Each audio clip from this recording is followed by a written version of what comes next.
Hello, everyone. Happy New Year. I don't know when you're going to be listening to the show, but if you are live today with me on, January 9th, we are back from the holidays, and I hope you had a very good one. This is a show called Real Talk with Martha Novak, and I'm said Martha Novak, so we're glad you're with us.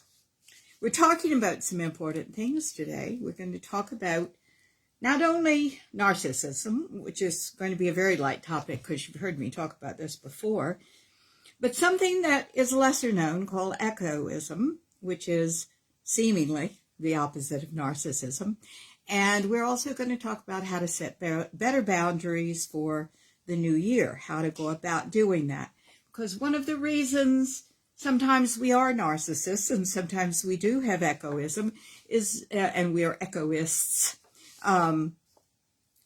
is because we don't have very good boundaries. So we're going to talk about that today.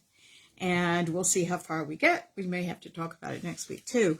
But I want you to know, coming up, we're going to, at some point, talk about how to make some money in the new year in this very strange world and go forward with that. Let's do a prayer to get us all on the same page. I'm awfully glad to be with you again. I missed you. And here we go, shall we? Do our prayer.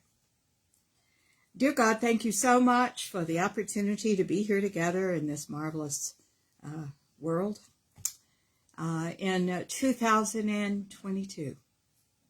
We thank you so much now, and we work hard to open ourselves to see, hear, sense, and know what you would have us do as we open to the truth that lies in your enlightenment.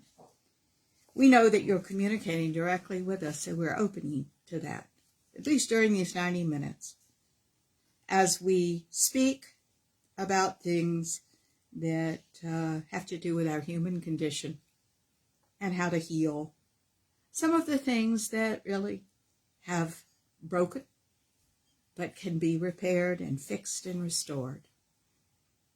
Thank you, dear God, for all of it. And we so appreciate the incredible knowing that you are here in all aspects of our lives. And that we are the aspect of you known as us. Make us these channels for your divine grace on the highest level. We thank you so much, dear God. And we say this prayer in your name, in the name of the Ascended Masters, our love-centered guides and friends, and in the name of each and every person listening to the show today. And so it is. Amen. I see my darlings checking in. I'm so glad. Thank you. And Happy New Year, as I said, to all. I think it's going to be a good year. A year of busyness and change and opportunity. Yay. So, you've heard me talk about narcissism. In my opinion, I think we're all narcissists. I do. To a big degree or a little degree. All right. There's even a real extreme version of some of the personality disorders when it actually moves into that arena, called high conflict personality. Certainly a narcissist can be a high conflict personality. Okay, Toffel, you're going to have to stop. Be quiet. It's my dog. And he feels like he has a few things to say about this. Mainly that there are squirrels on the porch. So now you know. I'm going to quickly go over narcissism very lightly because I want to get to some things we haven't talked about before. There are three types of narcissists. There's the exhibitionist narcissist, kind of like a P.T. Barnum. I think that some of our politicians are exhibitionist narcissists. Number two, there's a closet narcissist. This is narcissist that goes out of his way not to look like an overt narcissist, exhibitionist narcissist. It's interesting because exhibitionist narcissists don't have that vulnerable underbelly. They are their own promoters and, that kind of thing. The closet narcissist is the one that's working from insecurity. That's not necessarily the exhibitionist narcissist if they've cut off that portion of themselves and they don't feel that vulnerability. The closet narcissist does. This is someone who's overcompensating. And there's a third kind of narcissist that, thank God, most of us do not know. This is the toxic narcissist. And this is a kind of narcissism that often goes with serial killers, or certainly masochists, or people that hurt, not masochists, sadists, people that hurt other people. All right. Now, that said, sometimes people are the children of narcissists, and when they are, and when they realize the kind of upbringing they've had, they don't want to be at all like their parent. Admirable, of course. However, what they turn themselves into is the opposite, which is not healthy either. Okay? Hi, Lisa. Oh, I'm so glad that Oh, yes. Well, Lisa, I'm so glad. And hello, Michelle. Good morning, my darling, from Canada. I'm delighted to hear from Canada always. My good friends are up there, so I love Canada. Hello from North Carolina. Okay. I'm so glad we're all back together again. I see a lot of you now checking in. That just delights me. Happy 2022. Let's make it a good year together. Okay. So what happens is when we see behaviors like narcissism that we don't like in our parents, we tend to take that and try to be opposite that. But the interesting thing is, it never works when we go 180 degrees the other way. And this creates a problem too. So I'm wanting to pull you back from that because there's something we haven't talked about. I think it's worth talking about. And it's going to lead us into a really good discussion of boundaries so that we can take this knowledge into 2022 and have a better life. Okay. I don't think anybody's particularly happy until we know where our boundaries are. And not only must we know where our boundaries are, we must not use these as weapons or manipulations. And the other thing that we must not do is forget them, abandon our own boundaries and values in 2022, because that's what you're going to create from. And the world's waiting for that. So, anyway, got a lot to talk about today. A lot of times, I had a client say to me years ago that when she was talking about, I believe it was her narcissistic mother, if I'm remembering this correctly, she said that when she was in the room with her narcissistic mother as a child, her mother sucked all the air out of it. There was nothing for her to thrive on. It was all about the mother. It was all about the mother's emotions. She was not allowed any because her mother couldn't handle it, because her mother was the one. That was the domain of the mother, to have all those emotions and needs met, not the child. People that grow up with a narcissistic parent, now I'm talking about, fairly extreme, they tend to keep their anger to themselves. They people please way too much. They overshare, that can happen too. They're always afraid of making a mistake and being blamed or excoriated for a mistake they've made. They're afraid to branch out. They may ruin their lives just like their mother or father predicted. Oftentimes, when you grow up with a narcissistic parent, you are traumatized on a daily basis. And a lot of these people suffer from something called complex PTSD. And it is not the PTSD that's caused from an acute situation like being in a war zone and being shot at and seeing your buddies die, but from this abuse on a daily level, from parents or from siblings who are similar to the parents and to take over when the parent is unavailable in their abuse of another. A lot of times people like this that grew up in this environment are always hypervigilant. They're always waiting for something bad to happen, even in good times. They're waiting for the next blow or the other shoe to drop, or for them to be surprised and hurt.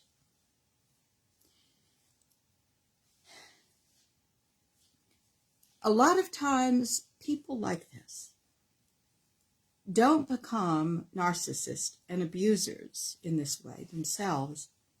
They become what they consider the exact opposite, if all this were conscious, and much of it, by the way, is not. They become empaths, and everybody kind of knows what that is. I mean, I'm certainly one of those. An empath where I am picking up what other people are feeling. There are various levels of empath, keep in mind, because I've worked very hard, yes, to keep my empathetic and skills and actually have them developed, but also to work out not feeling safe. I mean, we want, the whole key is for you to have a well-motivated whatever you are, you see? Have a well-motivated wherever you are safe. You're just as sensitive and you do this for a living. And you've learned how, by the way, to pace yourself and control yourself and not be overwhelmed and not be burned out. Hey, because all those things, if that's the result, are the result of issues that you have not yet dealt with. Okay, now Lisa has talked to me. Oh, okay. Well, thank you, Lisa, for sharing that. She said that, certainly this information has kind of elucidated the past, and she's now blessed with the right kind of healthy love in her life. And, oh, Lisa, I'm thrilled to hear that. That's wonderful. May 2022 deepen that healthy love for you and for others that are listening. So a lot of times when you've come up with an environment like I'm talking about, the child of narcissistic parents being traumatized by that, having possibly PTSD, complex PTSD, you oftentimes become an empath, or something that I want to talk about today, which is not a common knowledge, called echoists. I'm going to be perfectly honest. I'd never heard that term until recently, but now, it certainly is a good term when I'm helping to challenge people to get over their issues, because echoists are a real thing. These are people who lack a voice of their own, people who don't have a strong sense of self, who've never been allowed to develop that, and who are terrified of confrontation and disapproval. I remember an echoist that is now one of my finest students, who has just done beautifully in her life. But every time I would try to talk with her about what she was doing, she'd say, "You're scolding me. You're scolding me." And I kept saying, "I'm not scolding you, but how are we going to get anywhere if we don't put the truth on the table about what you're doing? You can do it as long as you want. I have no judgment about this, but we're not going to be dishonest about what you're doing." And she kept that act up for a really long time. And I say it's an act. It is an act. It's also the fodder of the egoist, because they themselves are the ones that are, as I said, excoriating themselves constantly. I'm doing it all wrong. I'm not worthy. I'm not enough. It's always been my fault. If any of those things are familiar to you, you might want to look at what we're talking about today. We're also going to talk about how to get through it, okay? I'm never going to leave you hanging, I promise. It's always going to be, and here's what you do about it, okay? Just let me go on and explain what we've got right now to talk about. All right. Now, I'm taking this from an article that I should go on and tell you about. It's by Christine Schoenwald. Christine, Schoenwald. The name of the article is called "The Other Opposite of Narcissism is Egoism. What You Need to Know." That's the name of the article. As usual, and Lisa, you're new to me, so here we go. My job is to teach consciousness and enlightenment. So I take a lot of things when I consider something a good article, and I talk about it on the air, and then go a little past that, because my job certainly is to help you feel better and better and better. But of course, my job is consciousness and enlightenment, and living in that very powerful way from the highest self brain and not the ego child's mind brain. So sometimes there's a little difference. So if you're looking up these articles, by all means do, but realize that I'm going to kind of take them sometimes here and there in a different direction. I'm about to do that now. That's the reason I said that.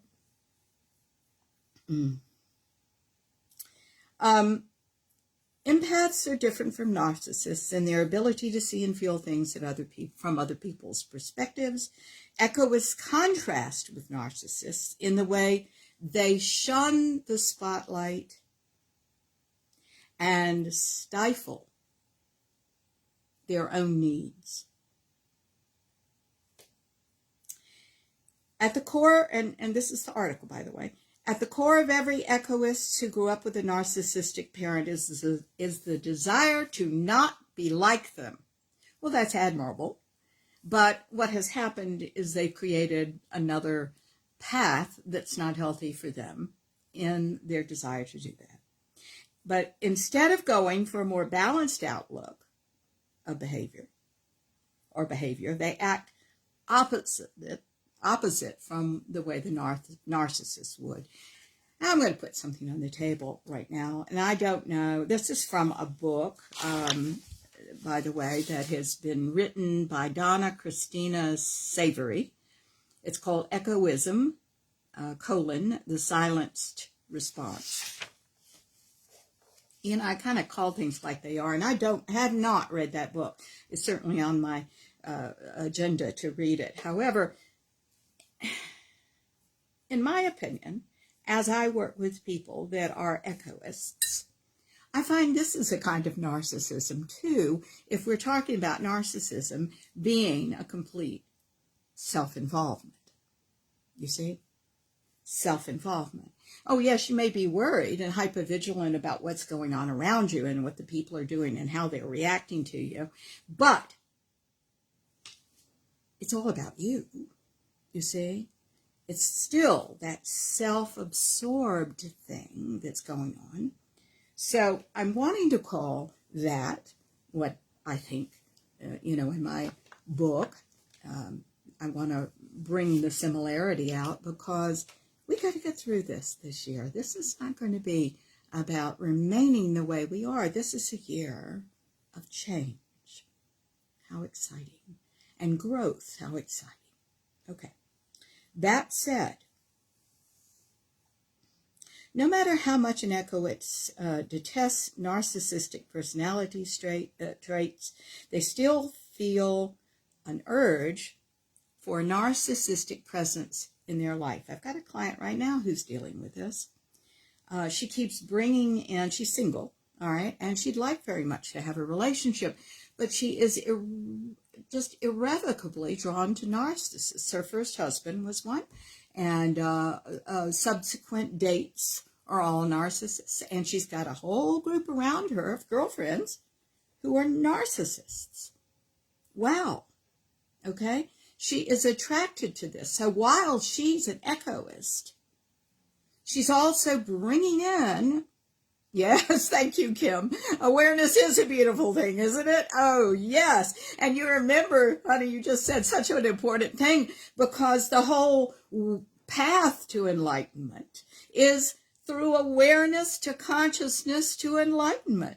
Awareness, we have to wake up to the way the world is and what we're doing in it, and what we can change, and by the way, we can change most everything when the intention is there and the desire is there and the willingness is there. So thank you for bringing that up. Okay. You see, I want to now take this further than this article talks about, but she says, and this is what, thank you, Kim. She says, and I just want to repeat the sentence, that people, no matter how much an echoist detests narcissistic personality traits, they still feel an urge for a narcissistic presence in their life, so they draw these people in because it reminds them of their early childhood home. They're still trying on a subconscious level to work this out and understand what went wrong back then, you see. So I want to take it a step further and say, these people, echoists, have been trained to be unsure of being sure. You understand? So one of the things that was good about the narcissist is they seemed so sure. You get it? They seemed so sure. So a little kid comes along, and a little kid isn't supposed to be sure. We're supposed to be learning. We're supposed to have helpmates along the way that help us learn. And here is a real blazing narcissist who is very sure. They come into our world, and our world is unsure. So in a way, we're thinking, oh my God, thank God there's somebody that's sure, because I'm not sure. You get this? And if we don't address this as we are an adult and ready for it, we keep drawing in these people that are very sure. Of course, what they're not sure about is us, because they don't know us at all. Right? We've got to find the surety out for ourselves. So, we have been, I'm just going to use the global we for anybody who has this. We have been trained to be insecure. We've trained to fear that we're wrong, maybe take the fault for things. We're afraid of our making a mistake and ruining our lives because somebody told us we might. And to be unsure. We have been trained to be unsure of being sure, because there was only one place in our early childhood homes, if you had a parent like this, where surety was certain, and that was in the narcissistic parent. You understand? That was their domain.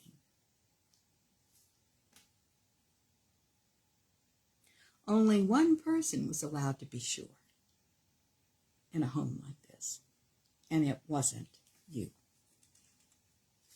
Okay, now that said, that's one of the reasons I really do want you to know that many times we draw these people into our lives. I knew, and still know, but she's well on her way to being over all this stuff. I mean, well on her way. I'm so proud of her. I don't know what to do. But I remember she was reared with narcissists, and she was reared to be a narcissist, but she wasn't a very good one. She was a closet narcissist. who always was doubting herself, but covered it up, overcompensated, right? She is awake now. She gets it. And she has done everything to challenge this in herself. Can you be so sure without being narcissistic? There is no certainty in life. Thank you so much, Cynthia, for saying this. I'm going on to say that one of the things that her class, and I will answer this, I promise, that's a great question. One of the things that she seeks or sought more than she's doing now are absolutes in life. She went into this phase where she went to absolutes. Well, absolutes are just being sure, right? She wanted absolutes. And as you pointed out, Cynthia, thank you so much, dear heart, there are no absolutes. There's no certainty. There's no guarantee of anything. We need to be adaptable, flexible, creative to the extent we were born to be. And by the way, everybody is in their area. And it's extremely important to make the most of what we are. Now, to your question, can you be so sure without being narcissistic? There's no uncertainty in life. Here's the thing. I think that when you go on this journey of consciousness, what happens is you absolutely are left with knowing what you know. You're in essence told from within what you must believe. Everybody else doesn't need to believe it. I'm here for all of you to hear what I believe. If you want to do this, I can show you how. If it's not your thing, God bless you. That's fine. That's just fine. I'm not trying to do anything but just put on the table what I know. You see? It's my truth. And I can encourage you to find your own, and we may have something similar if you're called to consciousness. But I am not a good coach to you if I don't want you to be you. The people that you're going to see on my website that I have trained, who are very good coaches, okay, go through a rigorous process for years with me. They are allowed to have no ego, because if they have ego involved in healing you, they're not doing a very good job. Number one, it's all about them. Number two, it's not about you and whatever is best for you at all. You be careful when you seek out people, because they must not have their ego involved in this. You see? Very important for you to have someone who just want what's best for you. So a lot of times, I will deliberately switch somebody out of their program into another person. And if they react, it's something we have to get, right? Because we must be more altruistic about this whole thing. Certainly in my program, we must. Now, another thing about your saying, can we be sure without being narcissistic?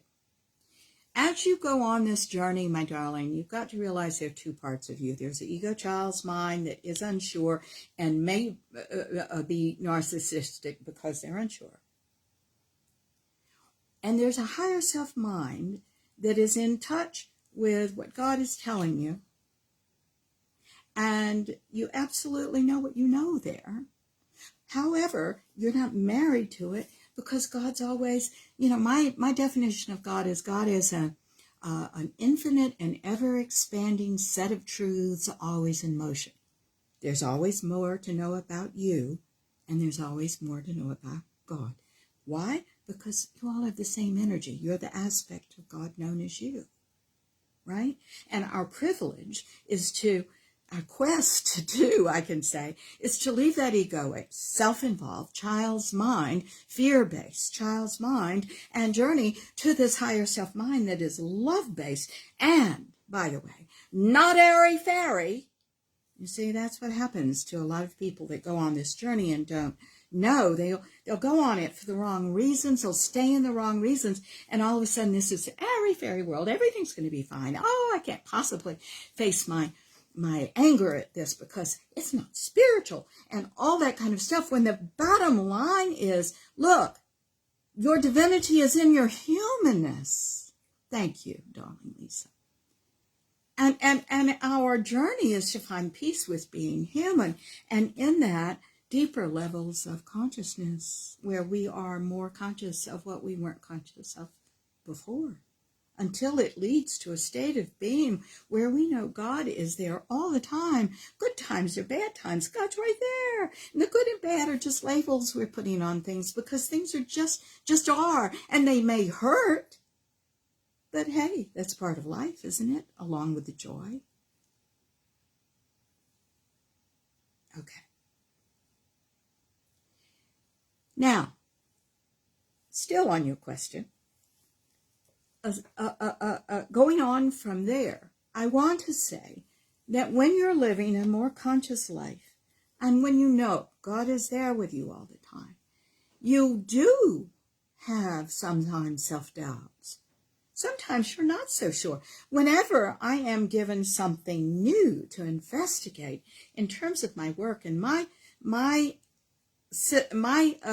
system evolved, what I teach evolved out of my acting and my directing actors, because I could always see energy. And if the energy isn't clean and real as real life, in all sorts of different interesting aspects, I found a way to adjust that so that an actor never looked like they were acting. Then, guess what opened up? Corporate work, where I helped business people reach what? Not a character, but their best selves, the real person they were. In an authentic arena, the peak performance self, with the nerves and anxiety gone from that. When I started doing that in business, people started approaching me and saying, "Hi, Renee. Oh, I'm so glad that you're with us today. Thank you. Thank you. I recognize that last name of yours, my dear. So I'm glad you're here." So people started recognizing, wait a minute, this was about doing business from spirit, from the higher self. And they started approaching me about that because I had been very PC, of course, and in business. And I never talked about God. I talked about energy because God is the energy, right? You and I know that. You can use whatever name you want. God's everything. It's all energy. Everything in the world is. You are too. I think it's extremely important that we put our arms around and embrace our inability to be sure and deepen ourselves in spirit, because eventually God will make us sure of what we know. But we must not impose that on our family, on our friends. I mean, the best parenting is doing the best you can to expose your darling child to a lot of things, help them think clearly about things in a more global perspective so it's not self-focused. If a parent does not tell you that a child who has been jealous of you and mean to you in school might be jealous or might have something terrible going on in their own home, or if that parent doesn't help you think about out of the box thinking, and generally they don't, then a child takes that, this person was mean to me, and does their own thing with it. I'm not enough. I'm this. I'm that. Okay. That's how it all happens, dears. Regardless of how it all happens, are you in this moment going to heal past all of that or not? I say you are. Everything is changeable. When you get into studying consciousness, you realize everything you've ever believed and where it came from, it's all puffs of air. It's all what you believed because you judged appearances, because you didn't have the advanced mind. Our brains don't even click into place in terms of a developed whole until we're in our 20s.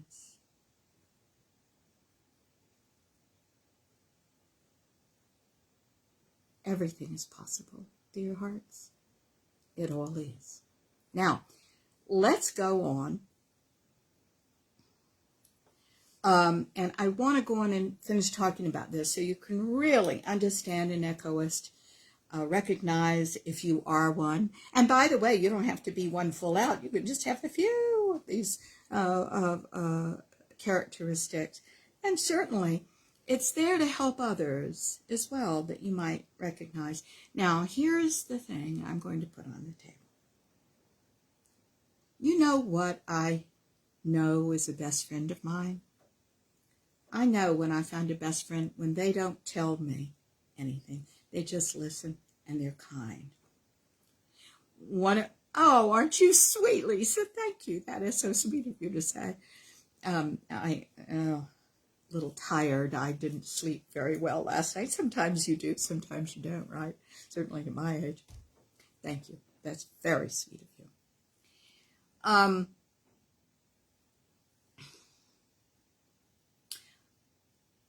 I want you to know you don't have to be a full-out echoist. You can just have some of these characteristics.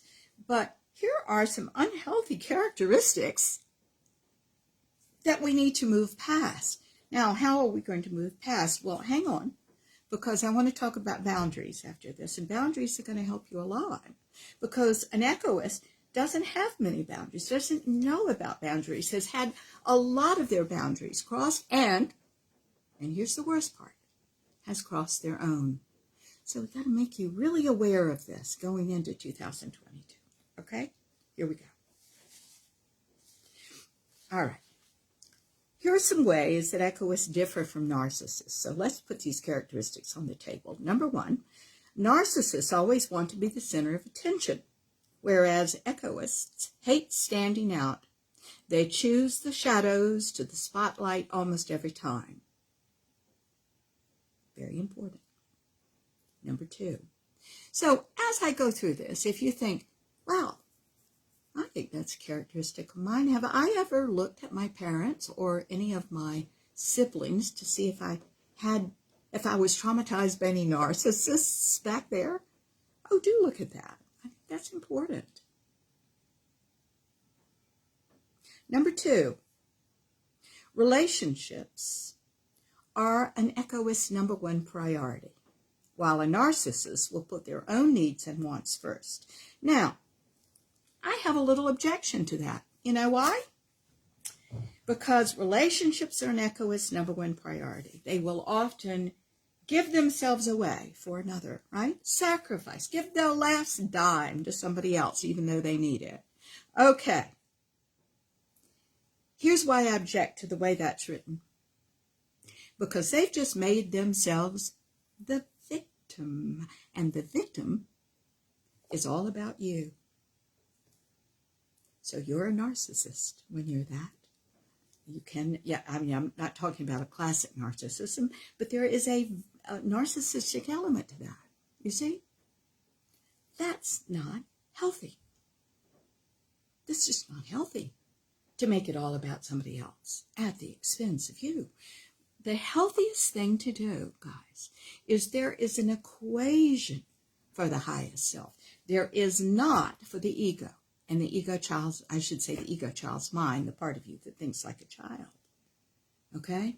The part of you that thinks like a child is all about you at the expense of another, all about them at the expense of you, which is still all about you because you've made yourself the victim. How's that for something esoteric and confusing? You can, by the way, go back and listen to these lectures, all of them, on a variety of subjects, as you all know that have been with me for a while. But for those of you who are new, they're all posted on Blog Talk Radio, Facebook Live, and on YouTube. Just look at Real Talk with Martha Novak or Martha Novak, and a whole bunch of things will come up. Okay.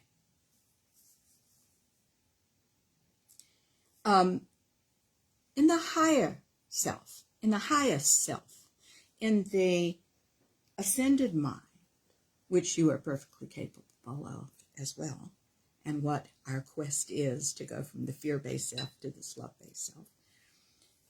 This is not, by the way, a self that lacks discernment. You have more discernment there than ever before. That's why it's not airy-fairy, like I mentioned to you before. You get it? Good. This highest mind has a formula. Here it is. You and me together decide to agree or disagree. There's an agreement between us. You may not agree with what I say, but you certainly agree with my right to say it, and I do the same for you. This is a win-win situation because of the mutual agreement, because of our adaptability to be able to hear someone else's ideas and entertain them and go, well, I don't happen to believe that, but good for you. You see? Okay. Had a lot to say about that one, didn't I? Number 3, echoists have trouble speaking out in a group setting. It doesn't matter if it's a Zoom call or a roundtable discussion. Echoists tend to stay quiet. I don't have anything to say about that one. It's true. Number 4. But do you understand, if you are an echoist, you've been trained to stay quiet. I think most echoists that I know would say nobody wanted to hear what they had to say anyway. That made them say, when they were young, I don't have anything to say. What I have to say is invaluable. That's something that we have to wake up to and learn, you see, as we wake up. Because I think everybody is valuable. I think everybody has something to say. I think it's a time now to know what is our uniqueness, our competitive advantage sometimes, if you will. Now, do I believe there's too much blather in the world, too much of everybody talking without thinking? You bet I do. So I'm not talking about that. All right, just look at social media, for example, if you want to know about that. But dear hearts, and by the way, there's so much boundary crossing. I'm going to talk about social media a little later on in this lecture or next week, because, oh my God, talk about boundaries being crossed. These people don't have any, and they're just putting it out there. That's not what I'm talking about. I'm talking about part of your growth in consciousness is waking up to the fact that you just might have something valuable to do or say or put out there in some way that is uniquely your own. I often challenge salesmen that when I'm training them and saying, how's your product different? And you know what? A lot of times, you know what they say to me? Oh, good morning, Hope. Hi, darling. I'm so glad that you're with me this morning. So many times, these salespeople will always say to me, well, there's nothing different in the product. You know, a lot of people sell this product. And I say, the only thing that's different is you, is your confidence in this product, your knowledge, your experience, you. And yet they often leave that part out. Isn't that interesting? Because being a good salesperson goes beyond what product you're selling. It has very little to do with that. It has to do with you. Letting yourself show how real are you in this experience and relationship to this product. You see? Number 4, when it comes to relationships with narcissists, egoists rarely stop at one. It's almost as if the egoist specializes in toxic and unhealthy relationships. Darling, if you have not healed yourself as an egoist, you're going to draw people in that are sure when you are not. It's just the way it is. This is why these people keep coming in. Oh my God, how exciting for a narcissist to find somebody that's going to buy them hook, line, and sinker. And that they can control, because a narcissist wants to control, right? Either because they're fear-based and don't have any control, so they're going to try to control you. Or because it's just their nature, as is an exhibitionist narcissist. They like to control everything.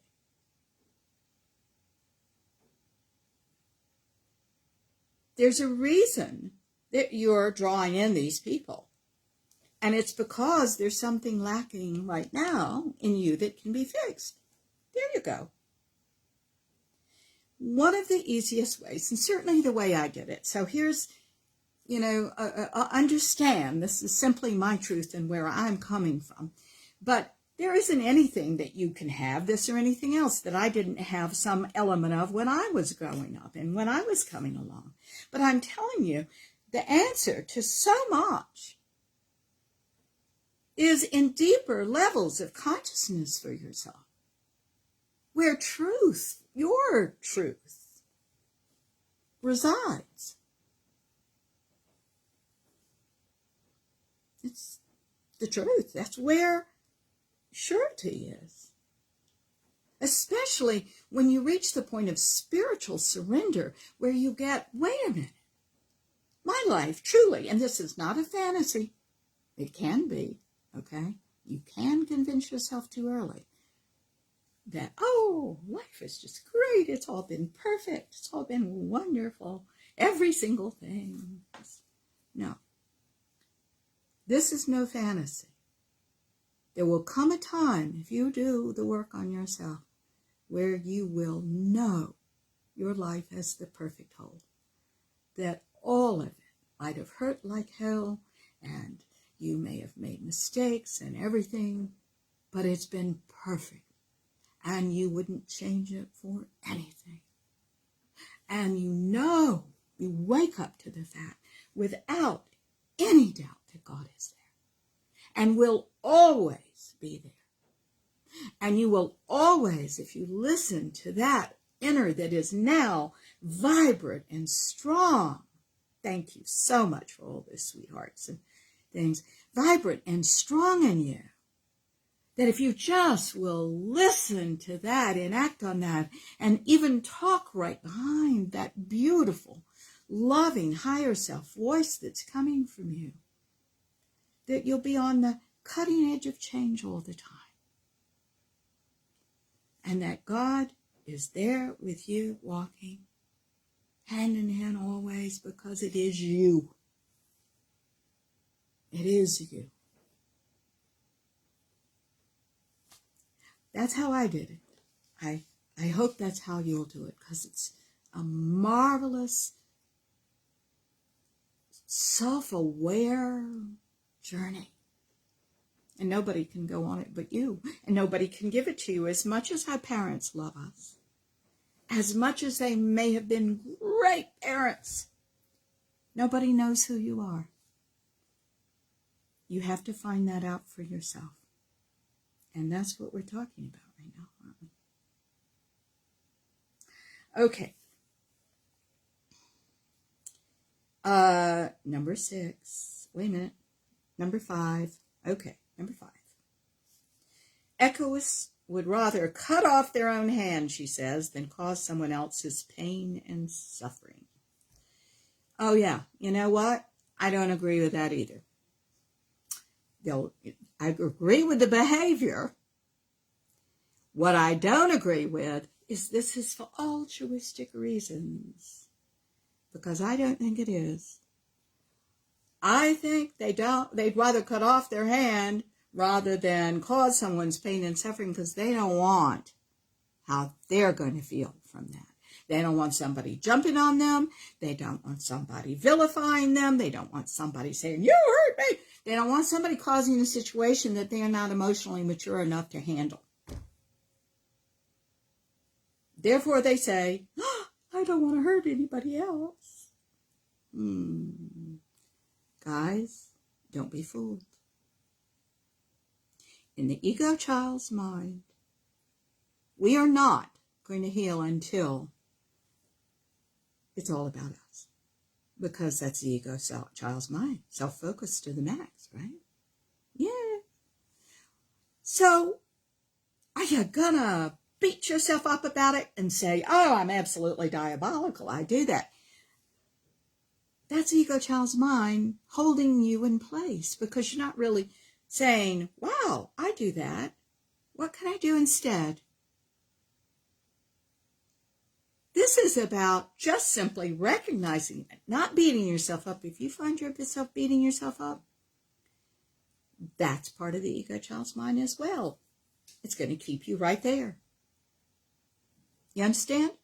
I often say, and Spirit's bringing around this thing again to me, because I always use this image, and I think it's a good image.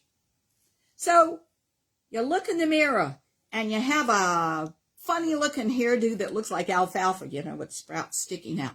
What do? You take a comb or a brush and you fix your hair, right? Yeah. But if we're taking that image out of the literal and put it into the metaphorical, most people look in the mirror, which is what we're doing right now, see what I just said, that it's all about you and not about them at all. And they yell at the mirror. I can't believe I do that. I'm absolutely diabolical. Oh, I'm so mean to myself. Oh, I'm bad. I thought I was further along than that, we say in our drama, right? Don't do that. Don't do that. Let's just change it. Let's just change it. Guys, drama really can get in the way of all this. And oftentimes we come from dramatic families, so we've learned to be dramatic. And don't be fooled, too, because there are overt dramatists, people that are very dramatic outside. And some of the calmest people in the world are internal dramatists, and they're doing it all to themselves inside, which leads me to the next point. Number 6. Echoists tend to have a mean-spirited inner voice who loves to criticize and bully them, and I'll go so far as to say it shames you, you blame yourself. Oh my God, the drama. Spot that. I have seen drama really work against people. Now, when I talk about that we're all too dramatic, because I think this is something that's pretty much common in society. And that's what you hear, by the way, on the television, isn't it? Everybody doesn't even know what's happened in terms of a situation, and they're all emotionally upset. Okay. Research must be done. All right. It's going to be particularly important as life happens to you to conquer drama, to not have drama in your life. I, years ago, was very dramatic. I didn't realize that I needed to put the drama in my books and on the stage and direct people into that for, entertainment purposes, but not in my life. If it moves into your life, if it is in your life currently, it's not good, okay? That's what creativity is for. That's what expression is for. Put it on the canvas, put it on the page, put it somewhere, but not in your life. When it moves into your life, it's a problem. And as life happens to you, because life happens, people die, people get divorced, people have all sorts of things happen, that drama will take you right down the tubes. Challenge it. Realize when you're doing it. And it's hard sometimes because if you came from this kind of family, it's as natural as breathing air, right? Get it out. Challenge it. And challenge it this year. No time like the present, huh? Okay, number 7. Narcissists have trouble. I'd like to go back to 6 a minute and say one other thing. I think when we're blaming ourselves, bullying ourselves, and by the way, telling ourselves lies, you can't do this. What makes you think you can do this? Or anything like that. I think it's really important for us to stop and challenge ourselves and say, that's a lie. So what's the truth? And again, you keep in mind, I've done radio shows on this, but you keep in mind, it's not what is 180 degrees opposite what you have been saying to yourself. It's often a simple and beautiful and very enlightened truth right there in the middle. Okay? I believe I'm a poor artist. Well, then you're not going to say, and I've got the Academy Award now, and blah, blah. I'm a poor artist. Let's say that's your lie. Then there's something in the middle. Okay? For example, I now dedicate myself to creating from the highest self, knowing I have the love of God here with me, opening to that, writing, painting from that at all times to the best of my ability, deepening in layers of truths within me and being grateful for it all. That's probably what I would say. There's nothing poor about that person. You understand? Good. Okay. Of course, when you have a better relationship with money, and we're going to be talking about that in the next, I don't think I'm going to get through everything today. So I think I'm going to do another radio show on boundaries, and we'll go into them a little bit here. But I think that the following week, 3 weeks from now, we're going to do a show on making money, all right, in this climate. Okay. Now, let's go to number 7. Number 7, narcissists have trouble creating boundaries, and egoists have a difficult time putting boundaries in place, mainly because they don't have a clue about what a boundary is. They've been trained out of having any boundaries, okay? So, we'll talk about that when we get to boundaries. I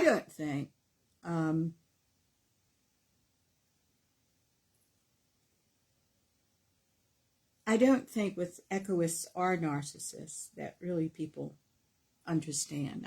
I think that boundaries is sometimes a very hard subject, not only because people have crossed them and you've crossed your own, but what's an appropriate boundary? What's an inappropriate boundary? When are you weaponizing it? When are you manipulating with it? We've got to know ourselves better on a deeper and more powerful psychological and feeling level, so we can make sure the energy that we're doing things with, our motivations, in other words, are from the highest self and not the ego child's mind.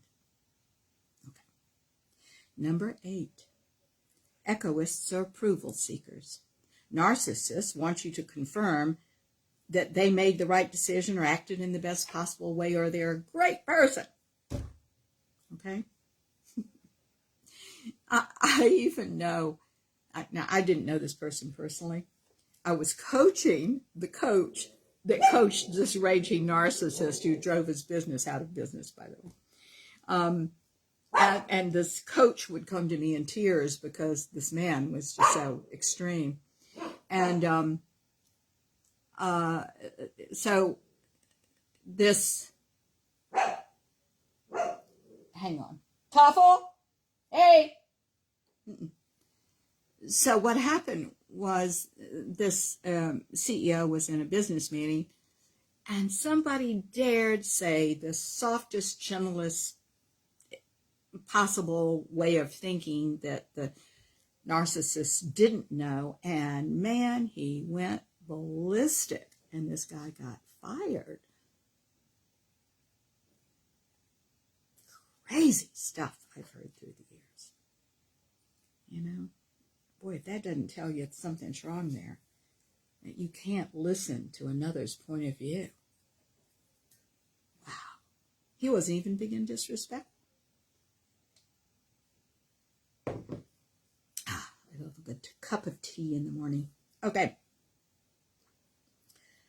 All right. Egoists are approval seekers. Who are you trying to seek approval of? You know, whatever our childhood home was, that's what your business is going to be. Your business home, whether you have your own business or somebody else's. You're going to have all your sisters and brothers and mothers and fathers and everything around you, because these people are going to resemble them. And the issues are going to play out. Really important to get past those things. So it becomes a non-issue, and people are just people, right? But the person that denied you the most approval is not your family. It's you. And one of the things that I've noticed about egoists is they don't even hear and take in and process the good stuff they're doing. They don't get that at all. Wait a minute. Things just disappeared. Why? Why did that disappear? Oops. I hope I haven't lost Blog Talk Radio. Did I? I think I did. Oh, I hope not. I think I did. I think I leaned on something and it just went bye-bye. We'll see. Is it still going? Yeah, it may still be going. All right, I'm not going to lean on that. I'm terrible with technology. You know, my husband, who often gets me out of jams, always says, "What did you do?" And it's usually something I did do. Once in a while, it isn't. Okay.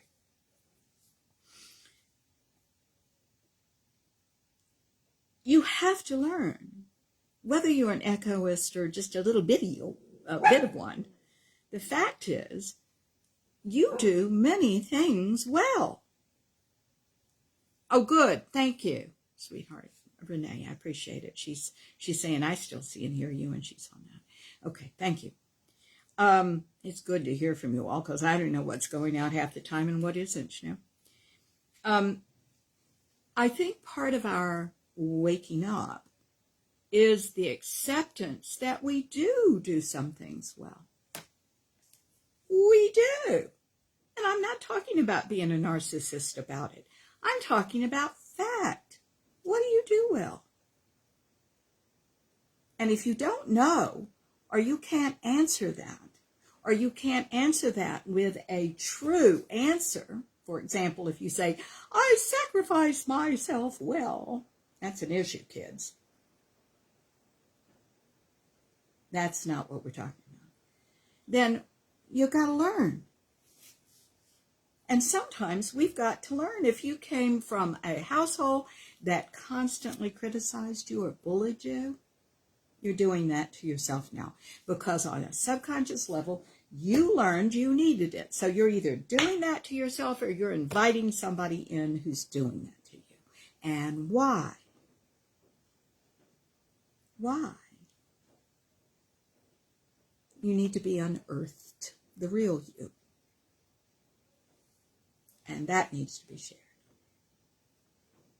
We call that, in this work, authenticity.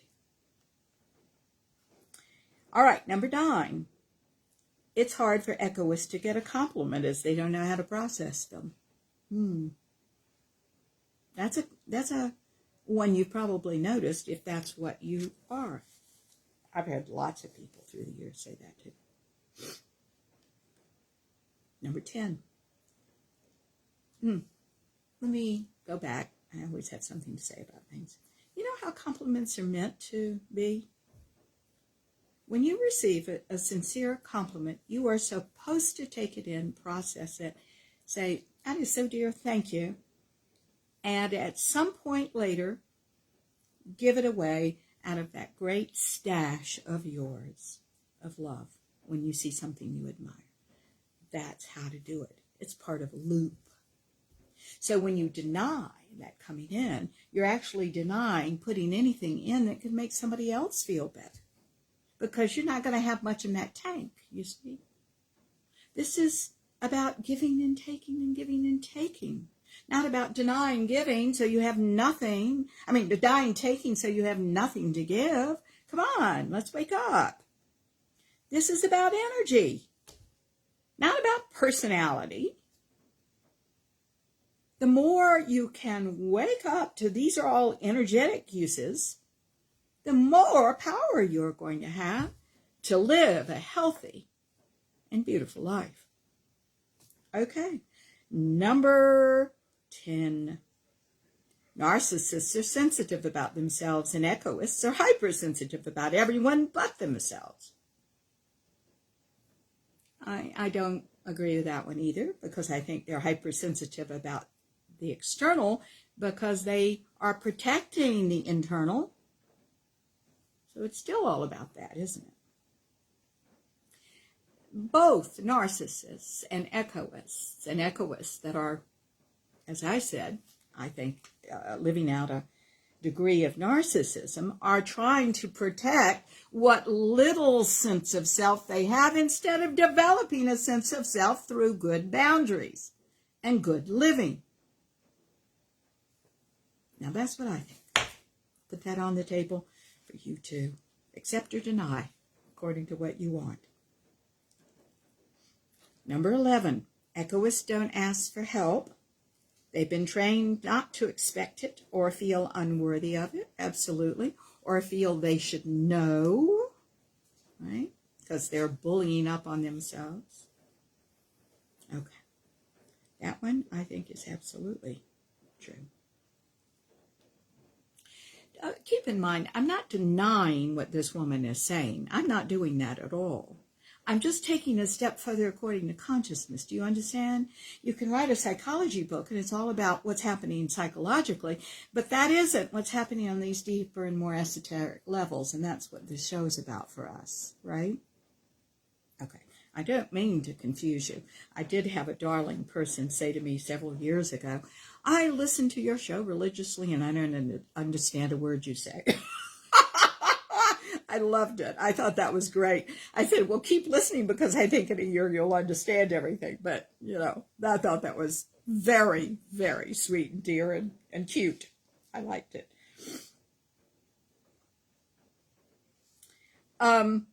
Number 11. Oh, no, that was number 11. Number 12. Egoists feel suspicious of anything that makes them happy or feels good. They're always waiting for the dreaded shoe to drop on their head. Mix a metaphor there. I think it's the piano that lands on your head and the shoe to just drop. But anyway, needless to say. I have noticed this. Because egoists inevitably come to me and say, I'm not happy. There's a light and sometimes not so light. Depression goes on. A lot of them overwork. They overwork. They give themselves to overwork rather than introspection. They come home, they drink, smoke, stay isolated, don't talk to friends, don't allow them in, don't have lunch with people, to isolate. COVID is a great excuse sometimes, not even to have a Zoom lunch or something, you see. And then wonder why they're unhappy and the only thing they know to do in their unawareness is just do it over and over and over again. This is how you get burned out. Not caring for yourself. They think that caring for themselves is this because they abuse themselves so much. Do you understand that? This is the only soothing they get. Thank you, Peter, for saying that. Aren't you the dearest? That's wonderful. So this, he says, number 11 really hit home. I say, wonderful. Ask for help this week from a true friend. Okay? Tell him it's a good exercise for you. And give something back. And start a loop. Start a loop. You see, you've just given something back to me. I would never have thought to say that if you hadn't shared that with me, Peter. Thank you. I hope you've given that to other people, too, that may recognize something like that in their own lives. People inevitably are suspicious of anything that makes them happy and feel good. Had a lot taken away from them one way or another, or took it away from themselves.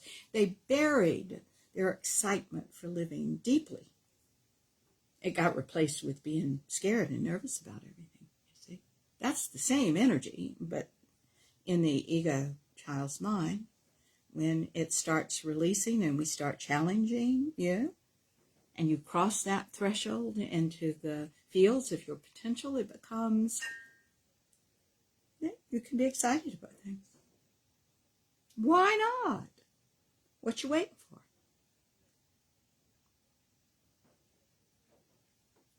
Let's be excited. Let's be excited about the next breath. Let's let ourselves hope. Let's put into our living experience something to look forward to, if not every day, every week. Something small. A variety of things. We all need something to look forward to, but we wait until somebody comes along to stimulate that in us or give it to us instead of creating it ourselves. My darlings, take the initiative. Please do that. Go create it yourself. Something to look forward to. Always.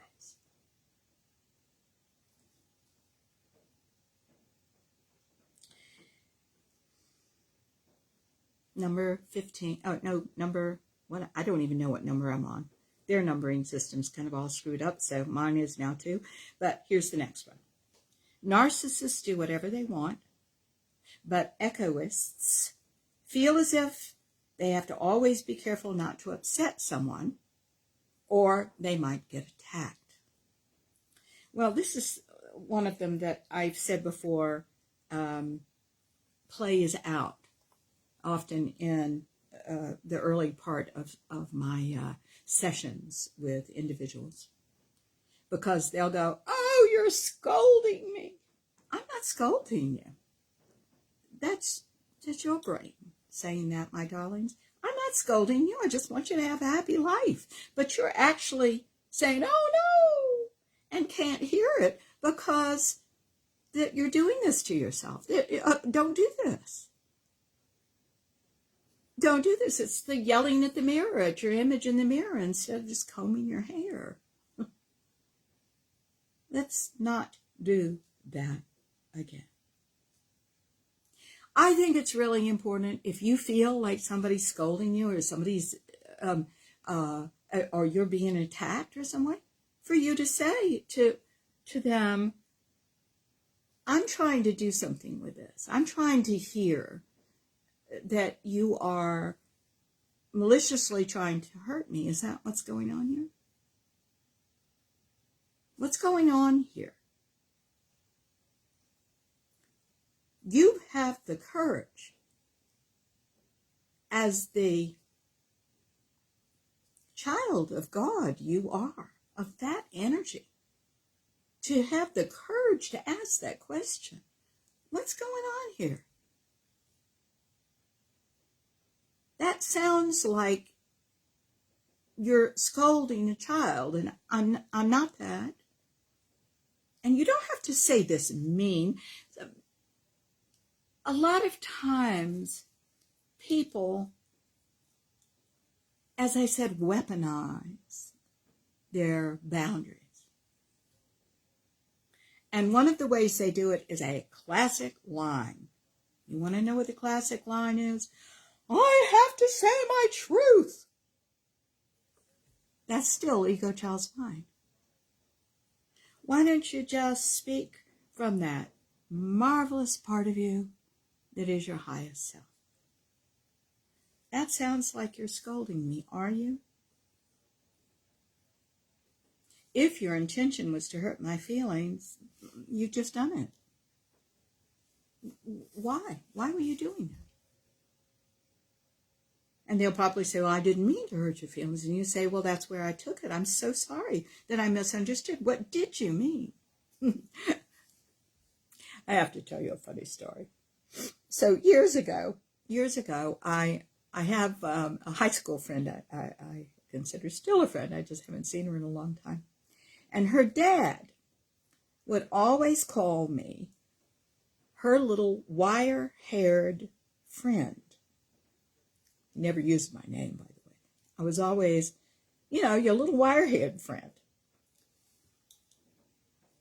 And that always hurt my feelings. And she'd always tell me that he said that, not knowing that it hurt my feelings. And I kept quiet all those years. But I always felt, I always compared myself, and my hair is red and it's very coarse. That's why it always, my best hairdo is spriggy because, well, that's what it's going to kind of do, right? I always admired you lovely girls that had silky hair. And I always felt inferior when I was in high school to these beautiful girls with silky hair, right? So that remark always hurt my heart a little bit, right? And only when I was probably in my 30s, where was I sitting out in her backyard, and she mentioned that her father said that again about me, and I said, darling, tell me what that means, because I always kind of got my feelings hurt when he called me that. And she said, because you could put your hair in any hairstyle you wanted and it stayed. I mean, I wasn't in the theater, so I could do a Gibson girl when my hair was long, and it was at one point, or anything else. And I could do it pretty fast and then go right back on stage, right? That's what he meant. It was a compliment. Isn't that something? And all those years, I had not asked, and I'd used it to hurt myself. Peter, you said some narcissists can be kind sometimes, but it's not the first thing for them to be. Yes, I agree.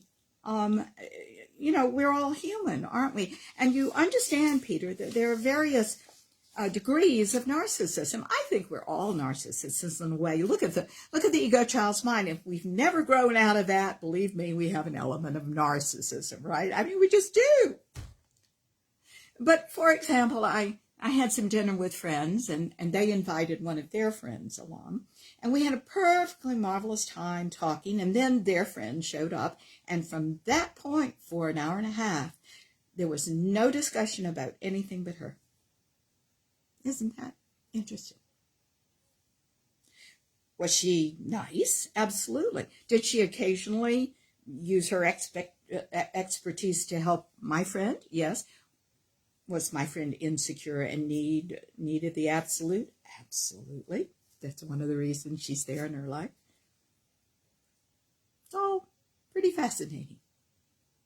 And again, what's fascinating is not the personality as much as it is the energy that seeks and receives and gives. And what that is motivated by. It's either motivated from oneself or the other. The ego child's mind, fear-based, self-indulgent, no formula about you or them at the expense of you. It's still about you. Or the highest self, which is creating this wonderful situation of give and take. And in agreement about it all. You see? Okay, next one.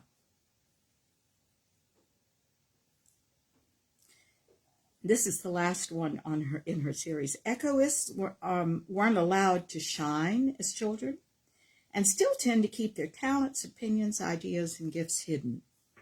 I will say that. I think it's very important to let those things out.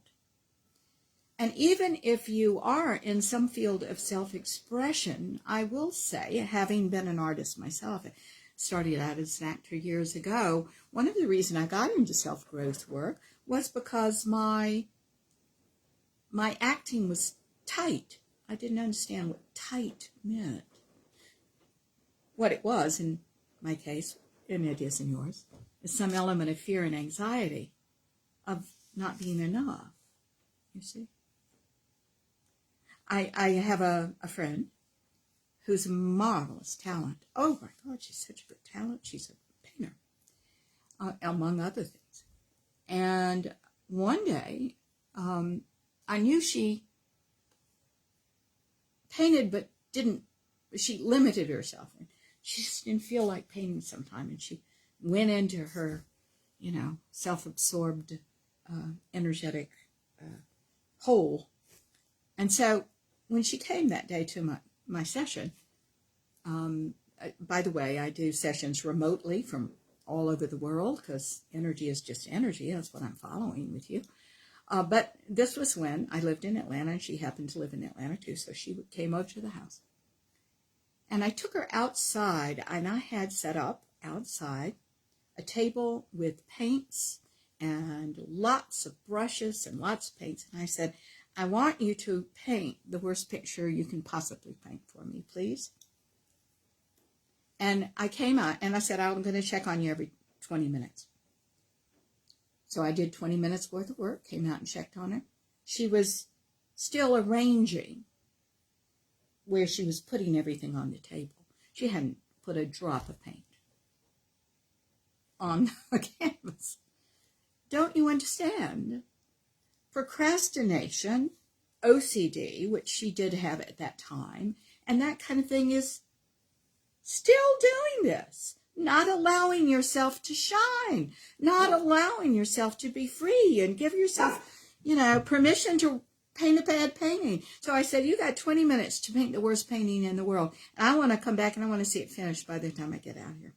Went back and worked again on that element. Came out and I said, wow. She had painted something incredible. She had painted a girl with her hand over her mouth. It was excellent. And I said to her, is this the worst painting that you could possibly do? And she said, no, I think it's pretty damn good. And I said, well, I guess that's the worst painting you could do because that was the instruction. So stop worrying about making a mistake all the time and just do it. Right? I say the same thing to you. Oh, for God's sake, just do it. Nike's right. Okay. You can break free of these restrictions you put on yourself, but you have an infinite number of them. Some enormously subtle. And let me tell you, we'll find them and we'll challenge them. Because we have to. You're going to address the big ones first, many of which we've probably said in this show. But then, once the ego child's mind knows you are heading in the direction of consciousness, and it's no longer shouting at you that you can't do it, it's going to start whispering. And you've got to be aware and drop your awareness down to catch those subtle things and challenge them too. Because they're not any more true than the overt things you used to shout at yourself. Sweetheart, if you are an echoist, you're going to say, all this thinking about myself is so self-centered. And the truth is, oh, no, it's not. You're just afraid. It's not at all self-centered. It's the right thing to do. If I can't start you in your self-awareness and your self-centeredness, and that's where we start. But we're going to challenge until it opens up and you're playing in your potential, at which time taking care of yourself is the right thing to do, and you're creating situations that come from the highest self. Always win-win. And that anxiety just isn't there anymore.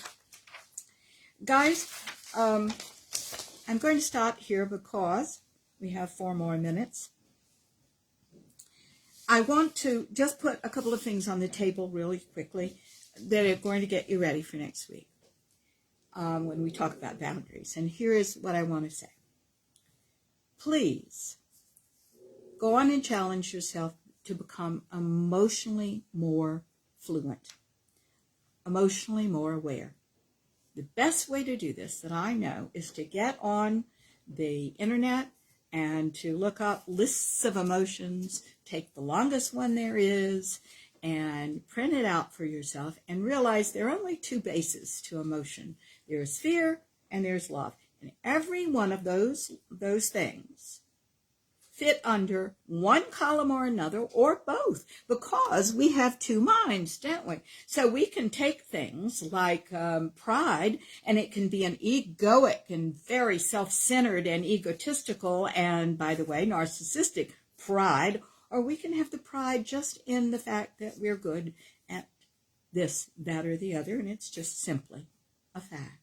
And that's of the highest self, because part of that is knowing who you are, right? So many of these words, come on, darling, come on, hop up. This is the Pood. His name is Tuffle, and he's a good boy. He just came to his mama saying the show was over. So there you go. It's very important for you to be more fluent and more aware of these feelings. So I want you to look at these long lists, put them under columns of fear or love. These are what they're motivated from. And sometimes, again, like a word like pride, you can be it can be motivated by fear or by love. So put it under. This isn't about you, by the way. This is about the words. The next step is about you. And that is to take this list and determine what you're feeling. Now, if you're yelling at the partner, well, you're pretty aware that you're mad, but what are the elements of being angry? And what's going on beside anger? Is it motivated by sadness, fear, need for protection? What's going on here? Get aware and say it to yourself. Acknowledge how you're feeling. Acknowledge these words. Don't stand on an umbrella of being mad. There are a lot of elements to being mad. There's being frustrated, being annoyed, feeling like you're being harassed. All right? 90 seconds. Being tired. I mean, it's all part of it, right? Lisa? Oh, honey, thank you. Thank you so much. You're so sweet. Well, we're here every Sunday morning now that the holidays are over, Lisa. So every Sunday morning at 10 o'clock, we'll be right here, Eastern Standard Time. So hope to see you again. We have so many friends that tune in every week, and I feel like I know you, because we've been together a long time. So that's really important. Seconds. I want you to get more emotionally aware, okay? And that'll put you in right in good stead for next week when we talk about boundaries. All right, dear God, thank you so much for these dear, gentle, kind, and loving people. Thank you, Peter. And we are so glad to be together again. Thank you, dear God, as we go into 2022. Let us deepen in awareness, kindness, and grace, and be filled with the highest self-love that we're capable of. We thank you so much, dear God. We have much to give, and turn us on to that. And so it is, dear God, and so it is. Amen. All right, kids, see you next week. Bye-bye.